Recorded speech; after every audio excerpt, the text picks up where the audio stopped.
Bismillahirrahmanirrahim. Assalamualaikum warahmatullahi wabarakatuh. Perkenalkan, nama saya Ika Kartika dengan NIM saya 22811318992. Saya kelas A38. Insya Allah pada kesempatan ini saya akan menyampaikan sedikit bahasan mengenai zakat. Yang pertama, pengertian dari zakat itu sendiri. Menurut bahasa, zakat artinya membersihkan atau mensucikan. Di dalam konteks Islam, zakat itu berarti membersihkan harta kekayaan dari sifat kotor dan menggunakannya untuk kepentingan orang lain. Nah, secara umum, zakat bisa berarti juga kewajiban untuk membersihkan sebagian harta kekayaan kepada orang lain yang berhak menerimanya.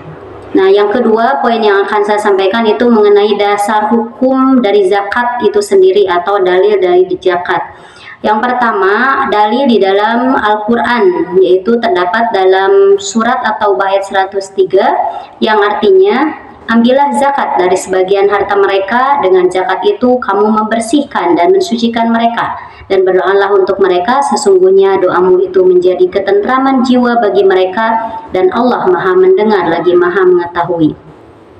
Kemudian untuk dalil yang kedua, yaitu terdapat di dalam As-Sunnah. Di sini ada salah satu hadis riwayat Bukhari Muslim yang menyatakan bahwa Islam dibangun atas 5 perkara, yaitu syahadat, sholat, zakat, puasa, dan haji.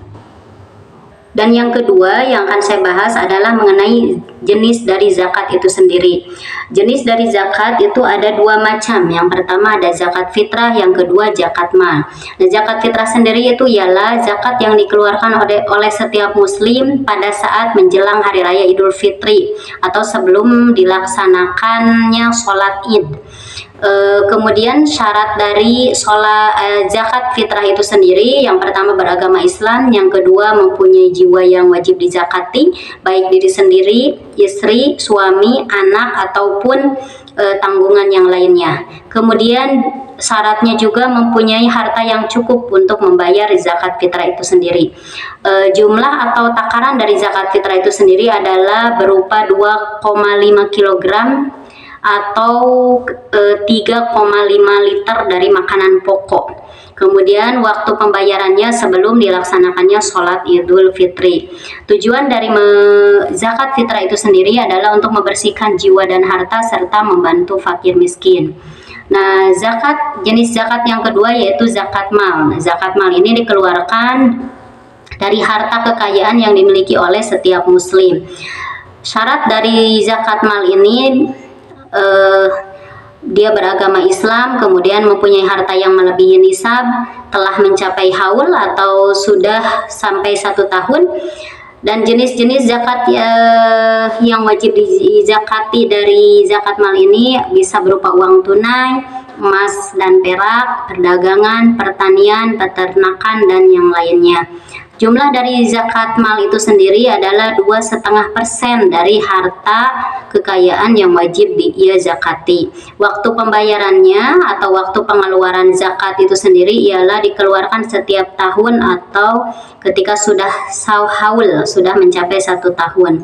Tujuan di sini hampir sama dengan tujuan dari zakat dari zakat fitrah, yaitu untuk membersihkan jiwa, juga meningkatkan kesadaran sosial, serta membantu fakir dan miskin juga.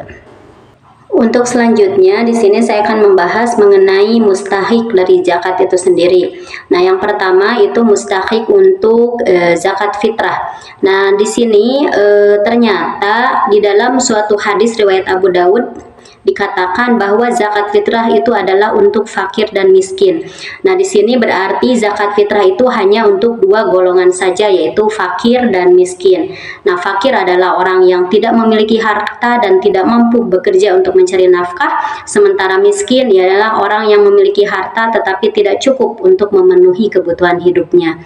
Nah, kemudian untuk zakat mal itu sendiri, untuk zakat mal yang terdapat di dalam surat atau ayat 60, yaitu asnafnya atau mustahiknya itu ada 8 golongan. Yang pertama ada fakir, kemudian yang kedua miskin, yang ketiga ada amil, yang keempat ada mu'allaf, yang kelima ada rokib, yang keenam ada ghorimin, yang ketujuh fisabilillah, dan yang kedelapan adalah ibnu sabil. Kemudian untuk contoh kasus dari zakat itu sendiri, di sini saya akan mencontohkan untuk zakat emas. Nah, untuk zakat emas itu nisabnya itu 85 gram.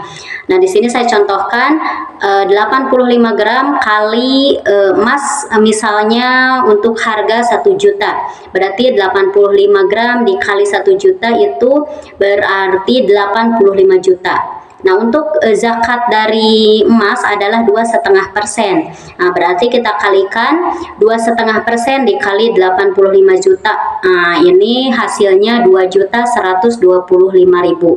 Nah, untuk pengeluaran zakat mal itu sendiri bisa, karena di sini saya contohkan emas, jadi bisa berupa uangnya ataupun bisa berupa dengan emas itu sendiri, tergantung keinginan atau niat dari orang yang ingin mengeluarkan zakat itu sendiri.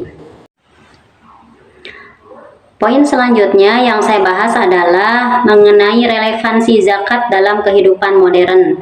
Nah, relevansi zakat dalam kehidupan modern ini sangat besar sekali pengaruhnya, terutama dalam konteks sosial dan ekonomi.